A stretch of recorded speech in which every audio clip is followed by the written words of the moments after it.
Attention attendees, please welcome to the stage one of the most impressive speakers we've ever had. She is the former Senior Executive Officer for Toyota Asia and was their first female ever hired in Kaizen process improvement. She's a best-selling author who has been featured in the New York Times, Fortune magazine, the Wall Street Journal, and Forbes. She is consulted with businesses all around the world, and at this moment, she is here to help you. Please give it up for Hilary Corna.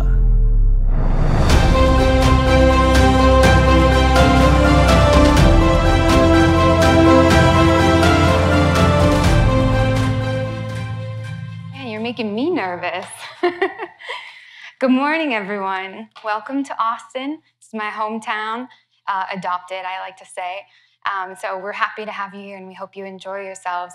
I want to talk about one of the most boring and sterile industries out there to start our day. What's the most boring and sterile industry you know?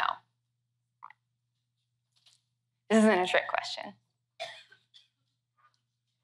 Great, love it. What's another one?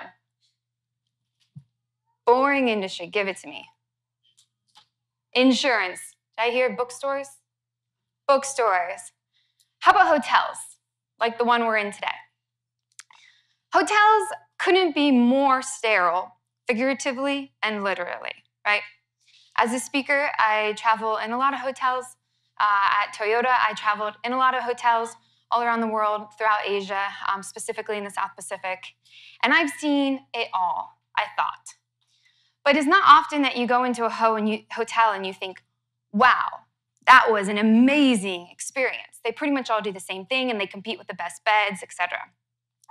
Rather, you usually go into a hotel and you sleep, and then you wake up the next morning thinking, meh, that was a mediocre good night's sleep, but at least I slept, right? So a few weeks ago, I was traveling in a small town called Franklin, Tennessee. Anyone ever been to Franklin, Tennessee? Just south of Nashville, which is a little sad to mention right now, but Franklin, Tennessee is a small town full of a lot of bouffants, a lot of Civil War stories, not a lot going on there other than that, but they've really embraced that part of their culture. Well, they just opened a hotel out of the Curio Collection, which is owned by Hilton. Anyone heard of the Curio Collection? Has anyone stayed at the Curio Collection? All right, well, I'll share a little bit more with you, and then you'll want to stay in the Curio Collection. So this hotel in little Podunk, Tennessee, not expensive hotel, just under $200. I wasn't expecting very much. So I arrive, I check in, I have a good night's rest, I wake up in the morning, and I get started with my day. And you know those days when you have to like bury yourself into work for like 4 or 6 hours and just get stuff done? It was one of those days. So I put the Do Not Disturb sign up on the door. I go, get my work done. A few hours later, I get a little hungry, and so I call catering or in-room dining. And the button on the phone didn't work. It's a new hotel. It just opened two months earlier. So I thought, no big deal. I'll call guest services. I call guest services and I say, hey, so sorry to trouble you, but the phone is not working. Trying to order some lunch. Can you forward me on to the right person? And she says, no. I don't want to trouble you at all. I will take your order here. She continues to take my order. She knew all the customizations that she needed to ask in terms of questions. She knew how to price it. She knew how to estimate how much time it was going to take. And she took my order. I hung up the phone. I was like, wow, that's never happened before. In all the hotels I've stayed at, never happened before. But you kind of expect that cross-training to occur in a hotel, right? It's a pretty normal thing when we think about operations. Good shot. But instead, I was a little surprised. I thought, wow, that was impressive for a tiny hotel in the middle of Podunk, Tennessee. So then I go to the door and I remove the Do Not Disturb sign so I can get my food that's going to get delivered. And under the door, I find this note. And this note reads, we noticed the Do Not Disturb sign, so we didn't come in. If you would like a refresh on towels and bathroom amenities, please call using extension 0. Signed with the signature of the housekeeping staff. Has anyone ever seen this in the history of any hotels? Fantastic. What city were you in? So I did the math. I have calculated how many nights I've stayed in a hotel, and it's over 5 years. Not impressive, not something to write home about. However, I have never seen this. I would love to know where you've seen this. I was so impressed. Why is this impressive? What did they do? Could you rephrase that to use your own words? Because we tend to think when customer service, we use this phrase going above and beyond. Take it a step further. One more thing. You got it, you got it. Okay, so these are all buzzwords, right? Customization, personalization, above and beyond. Rephrase that to the truth. What did they do with this? You got it, you got it. What did they do with this? They predicted my needs. What's the one thing you wonder when you put up a do not disturb sign? Are they gonna actually ever come and clean my place? Who stays in hotels a lot?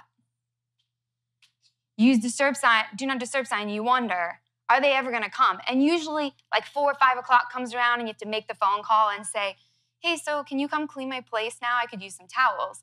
And it's like an extra step that you have to take. They predicted your needs, they knew you were wondering this, and they assured you that it was gonna be taken care of if it was important to you. So here I am taking your quality time at 9 a.m. on a Tuesday morning to talk about the do not disturb sign. Who knew? So the experience continued. I proceeded to the event space where we were doing some client work and a keynote. And I'm getting ready for the event, and I go to use the ladies' room right beforehand. And just like any other bathroom in any other hotel, it's beautifully styled, nice clean countertops. Don't think anything new. Then I go to sit on the cold porcelain toilet, and I notice there's something else that I'm hearing that's out of the normal. It wasn't music, and it wasn't news, but someone was talking. So I sat there. I know what you're imagining now. It's okay. I sat there thinking, what am I listening to? It was an old man's voice in this raspy, beautiful tone, telling stories. So I'm sitting there. What is he telling a story about? And I'm listening. Before you know it, I don't know how much time I went by, probably 5 or 6 minutes. And he was telling old Civil War stories. And I don't know about you, I didn't know what a Billy Yank was. It's a term in the Civil War used for the Yankees that fought, the soldiers that fought. So I'm like, what's he talking about? Who's Billy Yank? I'm caught up in this story. Any other Civil War fans in here? Not me. I don't care to think about Civil War stories, but here I am, taking my time. I'm about to go on stage, and instead, I'm sitting on a cold porcelain toilet listening to Civil War stories. Who would know? So then I come out of the bathroom, someone else is washing their hands with me. Like, did you hear that? They're telling Civil War stories. She's like, that was amazing. We're both just so impressed with this hotel. So then I come into the presentation, start the keynote, and I literally skipped 5 slides. And I said, if you want to talk about operations and how to better understand your local customer and how to better give them a seamless experience, we're in the exact hotel to give you this example. So I took him to the bathroom. And I said, let's go, we're going, we're gonna listen to these Civil War stories. The thing that this hotel did and why I'm spending so much time to tell this story at the start of this conference is that they thoroughly thought through from start to finish their customer experience. And they thought through what is expected of the customer, what is above and beyond, but more so, how do we predict their needs and deliver on it? And then how do we innovate? In a hotel, you expect people to be able to take your order, right? Most hotels can't deliver on that. But you don't expect the do not disturb sign. But the do not disturb sign is not really innovative. That's kind of just going above and beyond. What you don't expect is hearing Civil War stories in the bathroom. So today, as we talk about the challenges facing your industry of financial services, things like challenging your negative stigma, a loss of trust, loss of reputation, competing only on price, competing against the big banks, you actually have an opportunity to do what this hotel did, which is rethink an otherwise stereotypical, boring industry by humanizing your processes to build back the connection with your customer and to earn back the trust that's been lost over the last decade of doing business. And that's what I hope to show you today. In the past, old world principles have ruled and were the hallmark of industrial era companies, such as command and control. Leaders commanded respect, stature mattered most, and only big businesses could rule world economies or big economies. But that's changing because those organizations were built to function with machine-like efficiency, just like Toyota. However, these organizations eventually became rigid, complex, sterile, cold, heartless. I know payment processors. They can be heartless. They don't have to be, though. As a result of that, it's created a sense of loss of trust, a deep loss of trust across all US institutions. And this has significantly impacted the ability to grow sustainably over time by previously successful companies. What's happening now? To build back this loss of trust and to earn back the loyalty of customers and to earn back their dollar, companies are changing. The most admired brands in the world are flattening their organizations. They're becoming more transparent. Instead of keeping centralized, they are distributing the organization. Instead of acting like machines, they're acting like organic networks. And there's a fundamental shift that's happening, moving companies from being only process-centric to being human-centric, where you actually put the people back at the center of the operations you're designing. And you design operations that are good for them, not what's good or best for the company. This is the fundamental shift that's happening in an effort to earn back the trust that's been lost over the last decade. Stephen Covey once said, when trust exists, things happen faster and more effectively. And when trust doesn't exist, things happen slower and less effectively. So today, what I want to share with you is my thought that sometimes being human is more effective than the short-sightedness or the short-term benefits of being efficient. If you don't believe me, I would like to share the advice of the #1 richest man in China, who runs a $500 billion company that has basically fueled Shopify and the drop ship industry. His name is Jack Ma. Join the company, do better than they thought. And everything the company should do is making sure the good environment to training him to be more positive. And everything we do, this is a teacher. And teacher does not mean I know better than you are.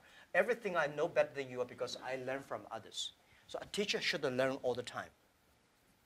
A teacher should share all the time.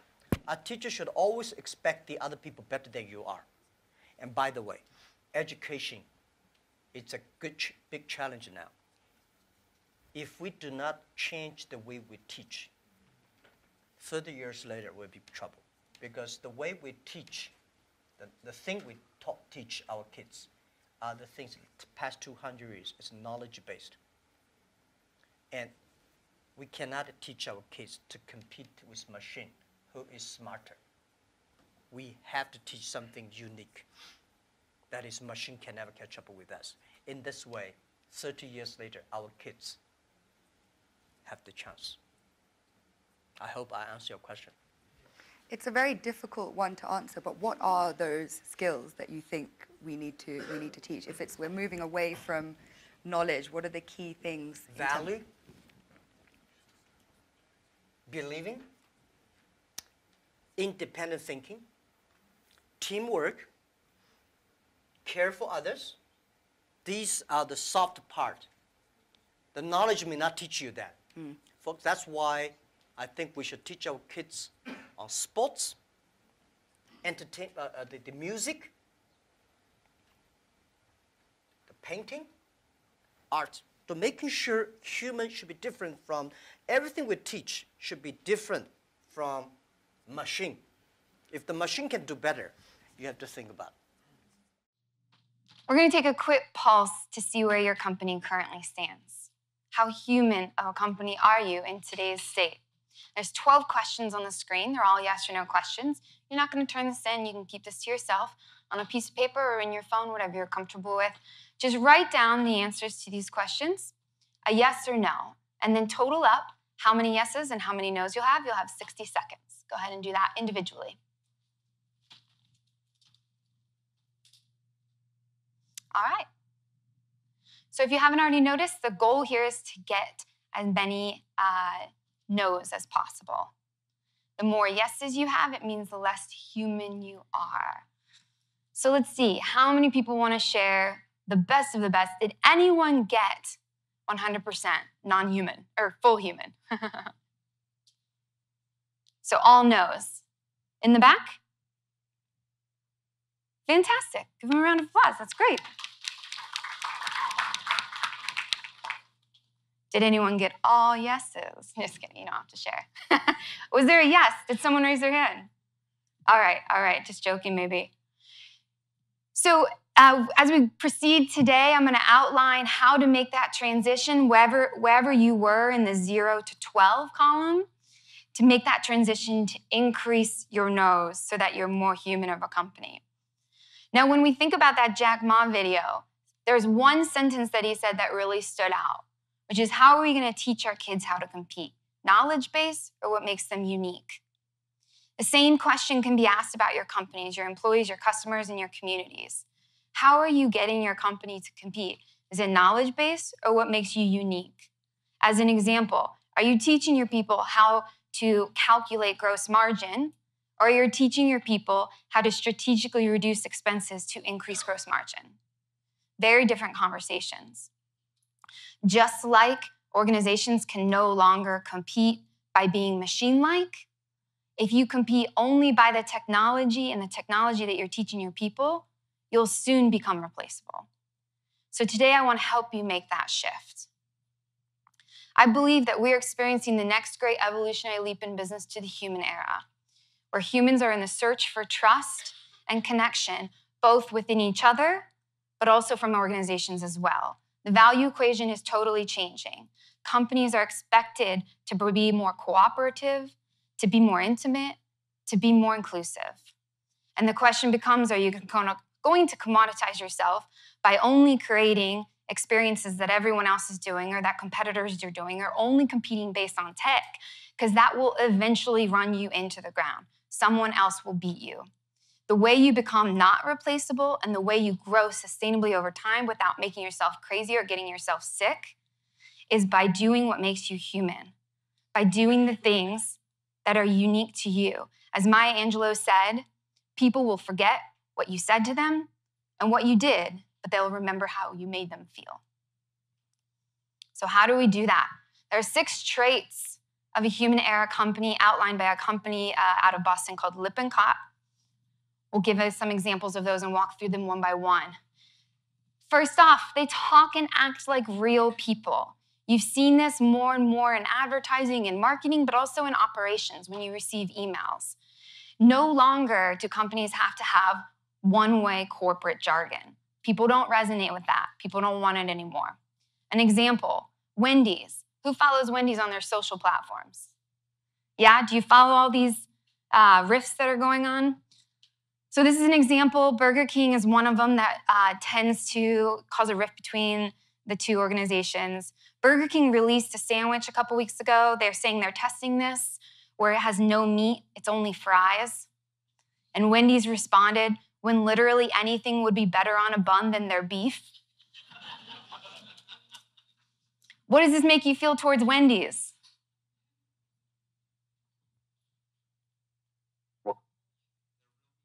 They're real people. What else? They're funny. I kind of like them. I'm freaking vegan. But if I ever thought about getting a burger, maybe I would go to Wendy's first, right? So imagine if you could get your customers to be acting the same way. So Wendy's actually has such a strong following that people beg Wendy's to make fun of them, to be roasted by Wendy's. So imagine if you could make fun of how ugly your customer is, but they would love it. How much power would you have in that? And that's what Wendy's has. And it's just by being themselves. Another example, There's a coffee shop down the street from my place here in Austin. I don't drink coffee anymore. It gives me way too much anxiety. It took a long time to get rid of that addiction, but I did. Fortunately, it's my only addiction. And I got rid of it, but I still take meetings in coffee shops. So I was in this coffee shop, and I was walking through, getting some tea, getting ready for the meeting, and I saw this sign, and it said, "Coffee at your office, church, cafe, restaurant doesn't have to suck." And I was like, that's so true. It doesn't. Why is it that in the era where coffee is one of the biggest industries and fastest growing industries right now, that still in offices they have like bulk serving of coffee? It's like dried. It's been like, burning for hours upon hours. So I went and took my meeting, and then afterwards I was going to an office where I knew coffee sucks. So what did I do? I bought bulk coffee for them. Not bulk, but I bought coffee to go for the meeting for these people as a surprise for them. I'm not this coffee shop's customer, but they got me to purchase. This sign normally would say what?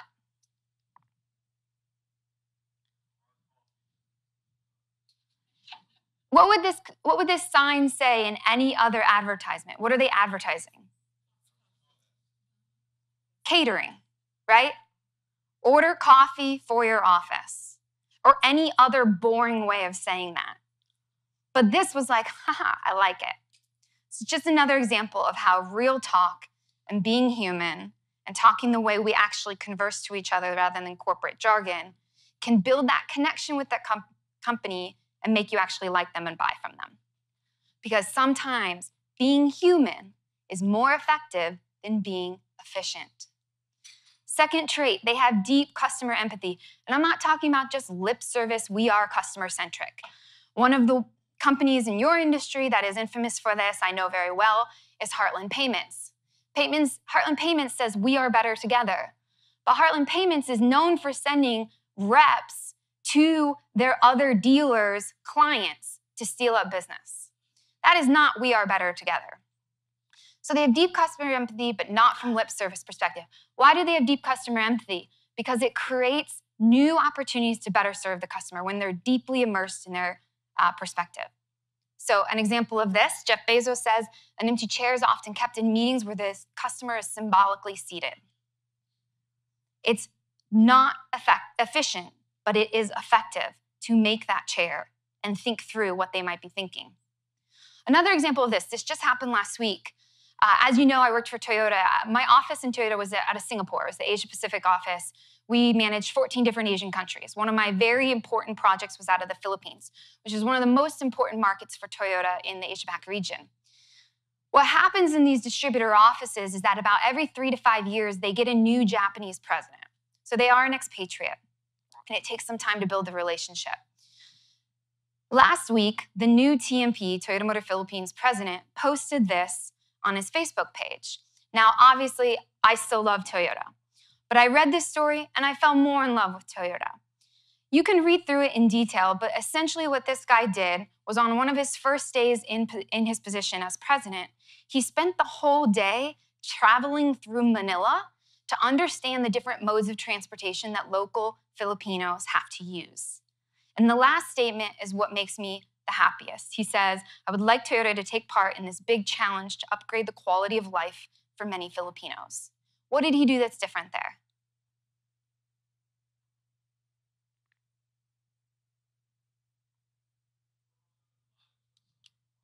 Yes. Thank you. Thank you. I was hoping someone would pull through on that one. Exactly. He could have easily said, we're going to make better cars so that you don't have to sit in traffic. That's boring. He said, hey, your quality life should be better. You shouldn't have to deal with all this traffic. Who's been in the Philippines? Does anyone know about the traffic? So there, see, you have the empathy. You also have the empathy. You understand. If you ever go to Philippines, you will soon understand the extremity of that situation. It's terrible. Genshi Genbutsu is a Japanese word that we use in the Toyota production system when we do Kaizen. It can't really be very literally translated into into English, but Genshi Genbutsu means go and see for yourself. Go and see where the source is and what is taking place there, so you have deep empathy for what those people are going through. This is one of the tricks we use in Kaizen, and it's one of the tricks you can use in better understanding what your customers are going through. So for an example, I'm working with a tech company right now, and they do hospitality tech. And my point to them was, hey, go and understand what these restaurant owners are dealing with. Walk through their day, see how many technologies they're dealing with, see how many vendors they have to be invoiced by, see how many people they deal with in one day, what their office looks like. Understand their needs. It's sometimes being human is more effective than being efficient. And was this efficient or effective for this TNP president to do this? Effective. And what did it do for me, a complete stranger who lives in another world? It made me fall more in love with a company that I already was in love with. Obviously, I'm a bit biased. Third trait, they're open, real, and even flawed. Just like humans, we are coming to a place where we're allowed to admit mistakes. We're allowed to admit error. And companies are doing the same and should do the same. Companies that are doing well with this are letting customers see behind the curtain. Customers want to see what's going on behind the scenes, not just your perfection. Some examples of this. Reed Hastings, the founder of Netflix, he became famous for Netflix, but he also had a business on the side that was called Quickster. It wasn't his business, they bought it, but they tried to make Quickster, it's a horrible name, successful, and it was DVD mailings, and it failed, it tanked. He came out with a statement that said, I messed up, I owe everyone an apology, an explanation, I mean. How many of you messed up in your business in the last 72 hours? Maybe, right? It's even hard to raise your hand. I don't know if I could make this statement. I probably would never make this statement, and I'm the one confessing that everyone should make this statement. It's hard to admit when you're wrong. But for someone who only liked Netflix because of the product and really only knew Reed Hastings because of his, being famous, after I saw this, what did you feel about Reed Hastings? He's human. What else? He's honest. What else? Accountable. It made me think like, man, I'd like to have a cup of coffee with that dude. I already respected him because of his business, but I would really love to know who he is as a person, and I want to support what he does from now on.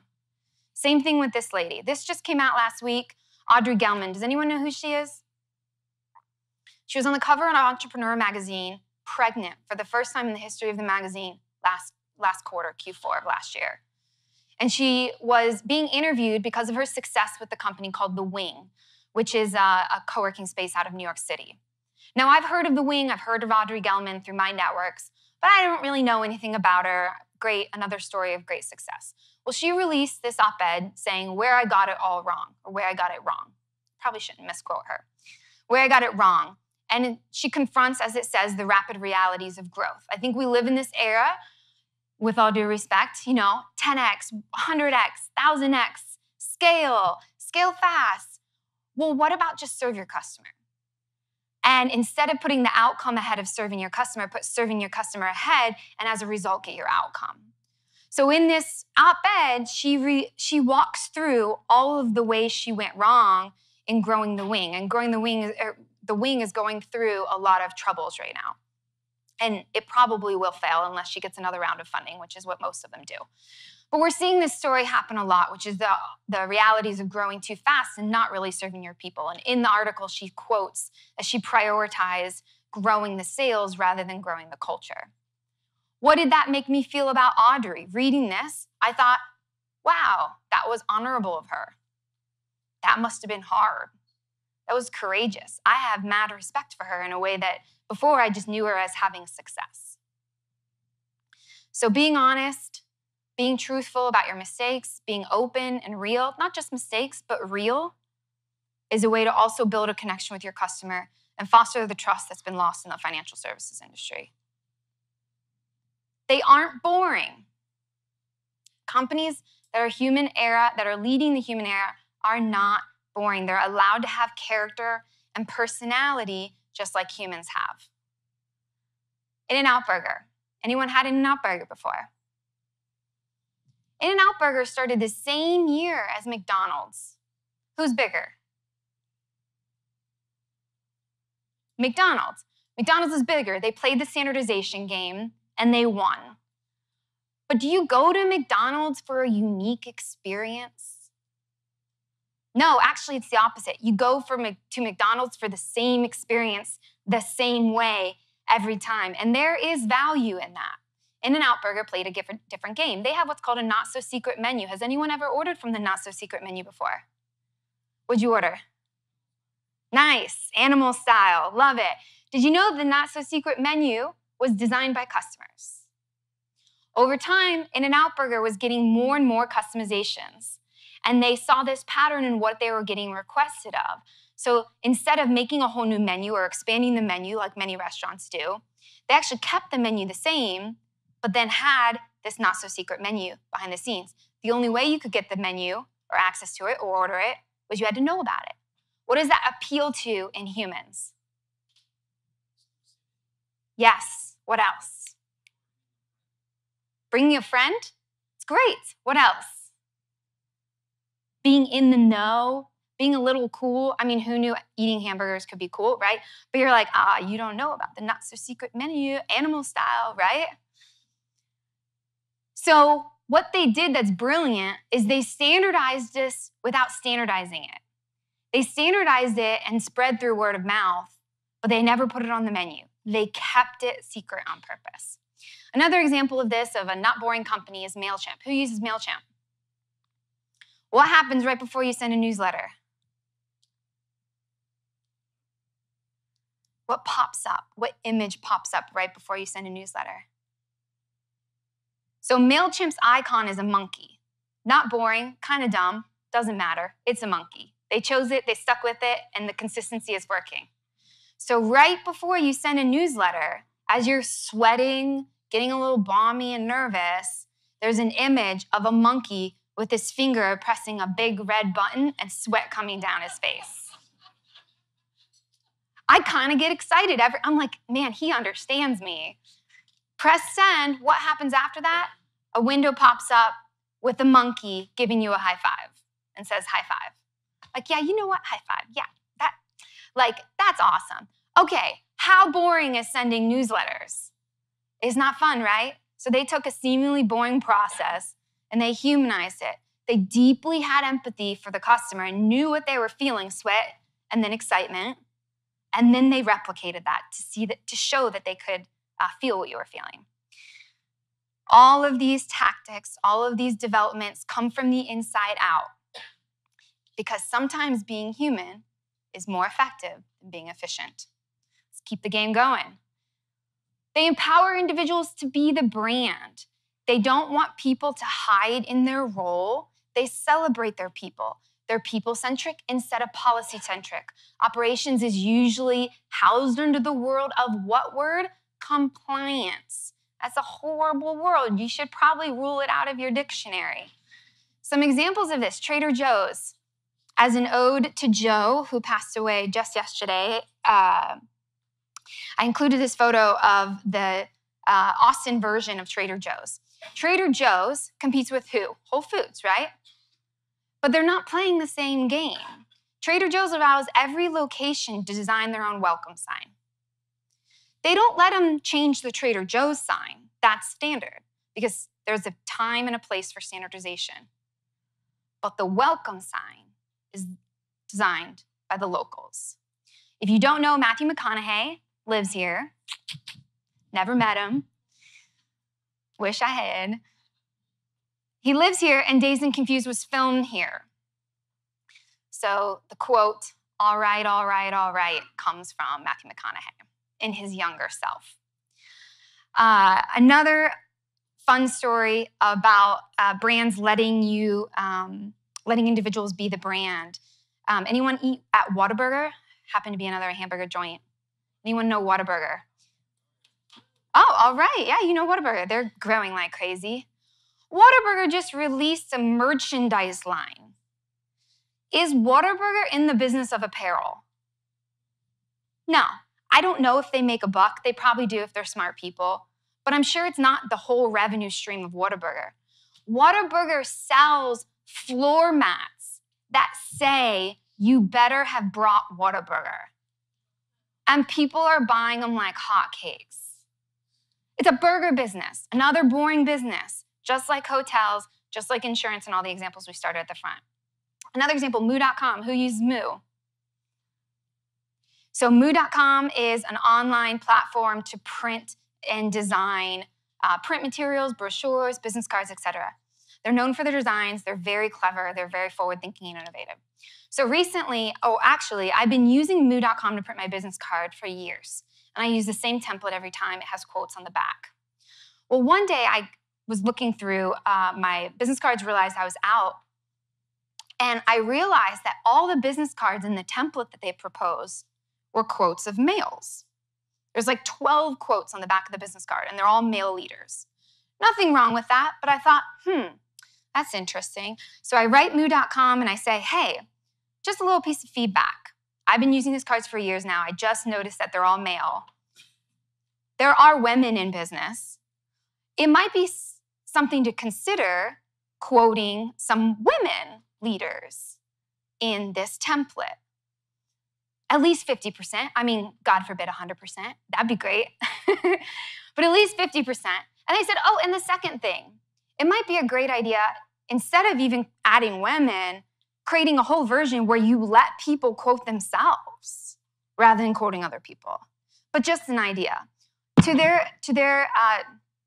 their credit, they replied within 24 hours. It was a human writing an email. It wasn't a bot.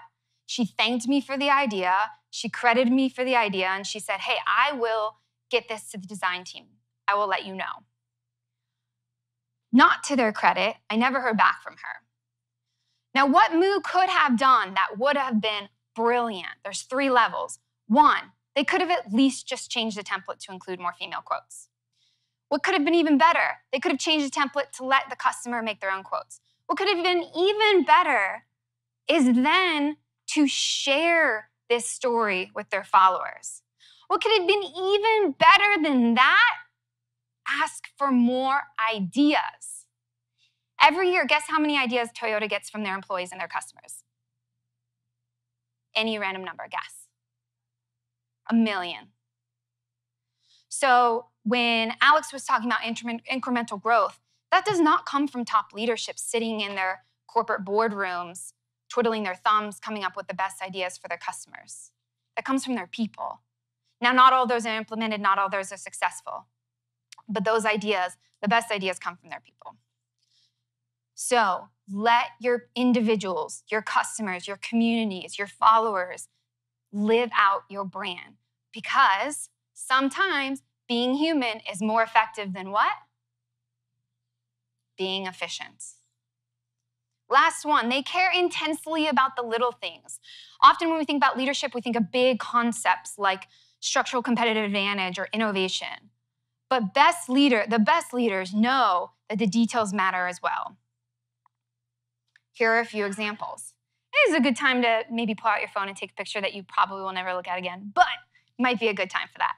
Here are 6 examples of how big brands pay attention to little details. Amazon sometimes will forgive a charge for a return that's not really worth it for them. USA invests in training their employees to have polite manners, not efficient, very effective, stands out in the world we live in today. Starbucks writes their name on the cup. What I love about this example, although it's losing, you see it less and less, and I don't know what's happening there in their SOP, but that was standardized in an environment that's also very standardized, the same way, the same coffee every time, and that's what makes them successful. They thought, but you know what? In this one step, we're going to do something that's not efficient, but that's going to make them feel special. And it might take an extra moment of time, but it's worth it. And it works. Why? Because when you see your name on your cup, you think, well, as long as they spelled it right, you think, like that was nice of them. Yeah, that's my cup. It's weird, humans. We're weird, but we still get excited about those things. Does anyone else see an example or have seen an example recently of a small thing that a big company did that made you remember it or it was memorable? The irony is the Harpeth Hotel that I mentioned in Franklin, Tennessee. I'm realizing now I didn't mention the name yet. Harpeth Hotel, if you ever have a chance to stay there. The Harpeth Hotel is owned by Hilton. It's a big company paying attention to very, very little details. So let's share some really fun examples of where humanization goes wrong, shall we? They say humans learn the best when they see what's done not right, so let's do this. Is this human, yes or no?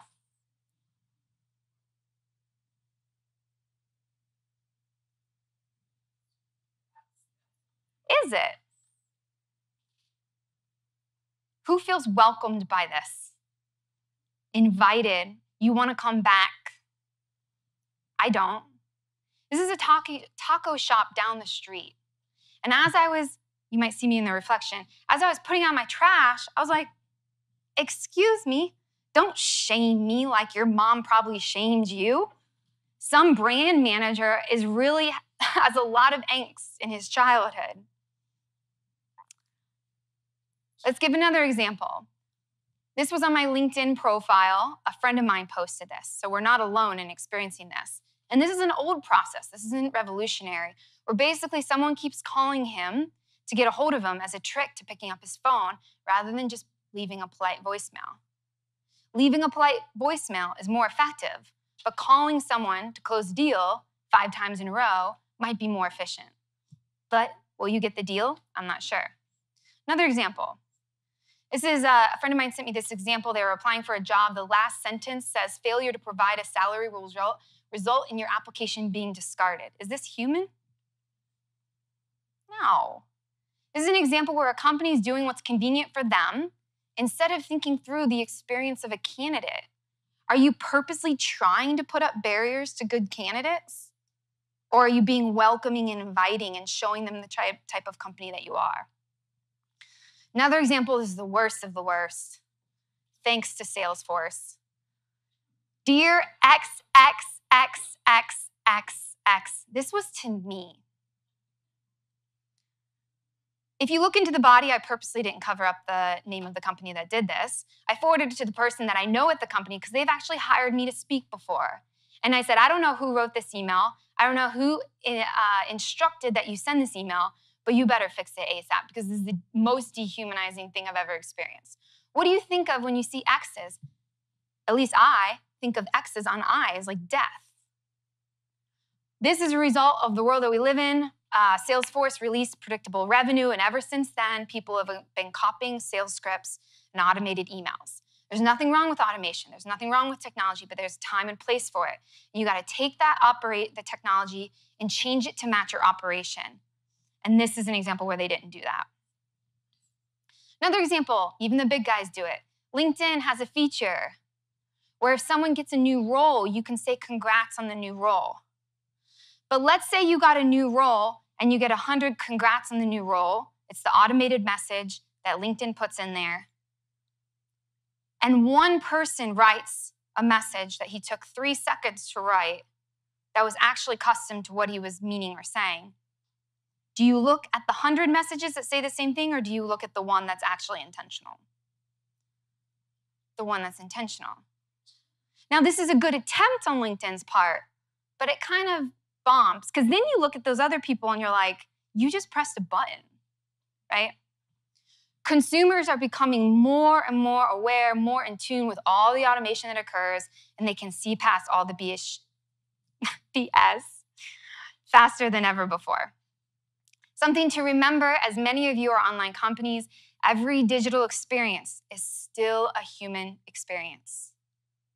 There's still a person behind it all, on a journey, wondering what to do next, trying to get information from you, and trying to get you to make their life easier. So which brands stand out? If it's no surprise by now, these companies actually outperform their peers financially. On average, the companies that were public, that were top rated as human era, outdistanced the Dow by 11%, which is equated to basically 50% more value creation. On top of that, they were 2 times as likely to be referred by their customers. So this isn't just soft skills as Jack Ma described. I think there's more to it than that. Some top industry leaders, Wegmans leads the grocery vertical. Anyone ever shop at Wegmans before? Wegmans has 40,000 employees and 20% of them are family. So I don't believe in the stereotype that you can't do business with family. It might be harder, but they seem to be doing all right. They invest heavily in their training. They work very diligently to hire correct the first time, and their numbers prove it. They have over half the employee turnover than their competitors. They have two times the operating margins and 2 times the customer satisfaction. Wegmans, who knew? Bain & Company says you cannot separate their strategy as an employer from their strategy as a retailer, which means they treat their employees just as much as they treat their customers equally. You can see visibly there's quite a big difference. There's one company that really understands their customer and is trying to create a better experience for them, and then there's one company that might do things the same way as normal. In the retail vertical, they stand out, they're known for it, Nordstrom's. But what's interesting about Nordstrom's is even as people copy their return policy, they can't copy their outstanding customer service. And if you look at their customer service training, they teach people to help the customer, not sell to a customer. So if they know the shoes are gonna hurt, they tell them not to buy the shoes. Vastly different.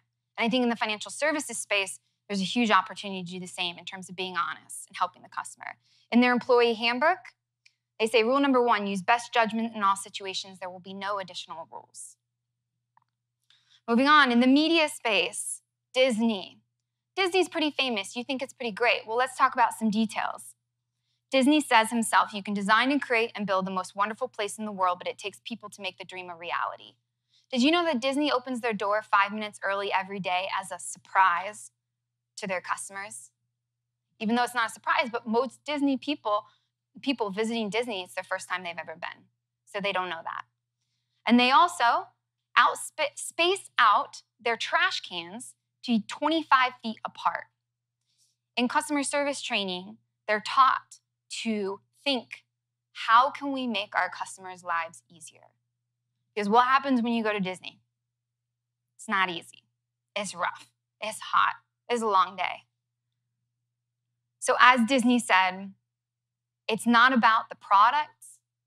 It's about how do you actually deliver through your employees and your customers an experience that they actually want way ahead of their needs. So how does your brand stack up? Let's talk about financial services, shall we? Let's talk about some companies not going so well. I hope there's no one from Capital One here. Thank you in advance if there are.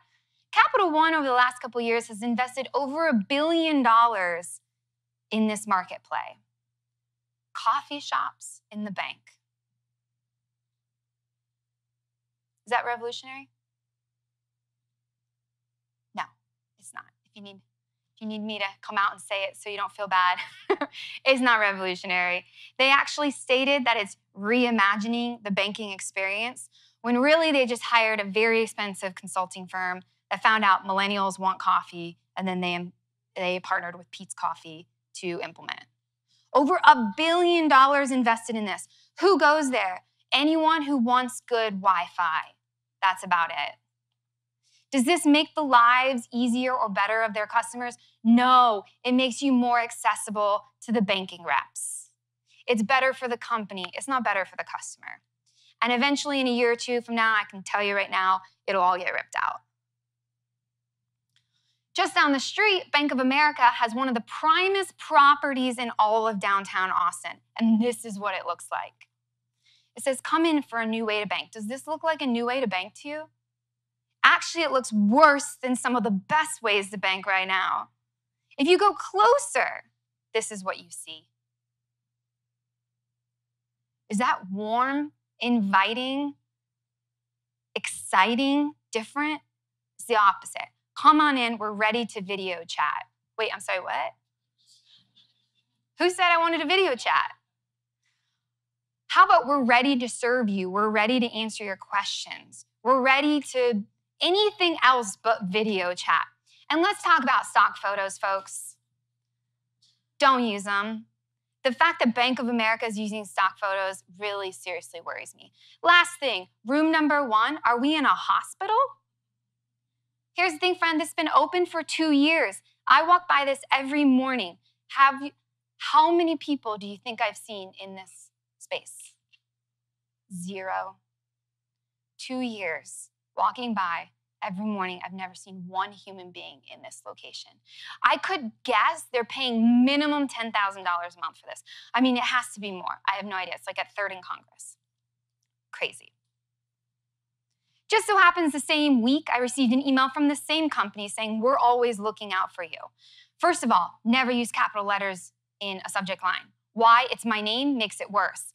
Then I got excited, learn how to identify and avoid scams. Yeah, actually, I would like to learn about that. And then I open the email and I see we're always looking out for you and another stock photo, delete, delete, unsubscribe, unsubscribe. If you're gonna send emails, you can't fake it. You can't half-ass it. You gotta do it the right way. You have to be intentional. I just got married. Zola.com is one of the best websites I've ever experienced. Signed up for the registry, for the website. Every week, I'm getting an email from the same person. In the email signature, it has a picture of her getting married. She's a real person. Every email is exactly timed to predict what I'm going through in the wedding planning process. 12 months later, I feel like I know Melissa. I kind of want to hang out with her. I kind of want to fly to New York and go see Zola because she gave me information at the right time in the right place. If you're going to do an email campaign, it just can't be half-assed. Otherwise, you'll lose the trust of your customers very fast. Financial services companies that are doing well, Umpqua National Bank, top commercial bank in the country. They don't call themselves a bank. They call themselves a retailer. They train their people specifically to what? Not treat people like a number. They design their offices to look like a spa instead of a bank. Very different experience. In every location, they have a direct line to the CEO.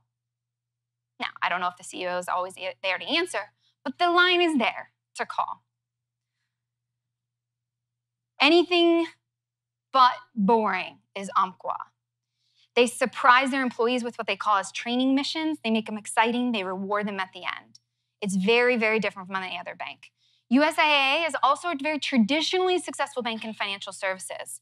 Did you know that they make their employees eat Army meals as a part of their training? Talk about empathy. They also have them put on flak jackets, which is the vest that people in the Army wear to store different things, because they care so deeply about these employees understanding what their customers actually go through. As a result, they benefit financially from it. Fortune magazine repeatedly ranks USAA as one of the best places to work in the whole country, and their retention rate, 98%. It's unheard of. As Karen said, no one understands them better. Last quarter, as we wrap up here, something happened in business that was really transformational. And I don't know if it was just a show or a PR stunt, but it changed the world of business. Over 200 people, senior business leaders, got together in New York. They called it the Business Roundtable to redefine the purpose of a company. And they said it's no longer just for shareholder profit. It's to serve the communities and the employees that we employ. Who would have thought? Doesn't seem like rocket science. But the fact that they got together to have this conversation means that there's a shift happening in business, where you can, like this gentleman at the beginning said, you can no longer sell a product or service. At the end of that, JP Morgan's CEO said major employers are investing in their workers and communities because they know it's the only way to be successful over the long term. If you're in this for the short game, great. This probably is not the right conversation for you. But if you want to wake up every day with ease and joy, enjoying your life and serving the people and getting fulfillment out of serving your customers, then this is the game to play. As Stephen Covey said, when trust exists, things happen more, faster, and effectively than when they don't. Because sometimes being human is more effective than being efficient. In any reformation, this is a great moment of change where companies have an opportunity to redefine everything they do with their customers. And I believe that opportunity is for financial services as well. You don't need to compete against the big banks. You don't need to play their game. Stay in your lane, humanize your processes, do what you need to do as a company, which is unique to you, to build back the trust that's been lost so you earn the dollar of your customer. Now, just like it is to be human, it's really important to accept help. So leaders in lending extended the trust to me to share this message with you. I want to extend the trust to you. If you would like to share time with me, I'm offering 30 minutes for free. This is a direct link to my calendar. You can book it right now to discuss what blocks your company is facing to connecting with your customer and how you can break through those barriers to earn back their loyalty and create a sustainable business that lasts long past you. So thank you very much. As we say in yoga, may peace be in your thoughts, may peace be in your words, and may peace be in your hearts. Thank you very much. I'm Hilary Corna.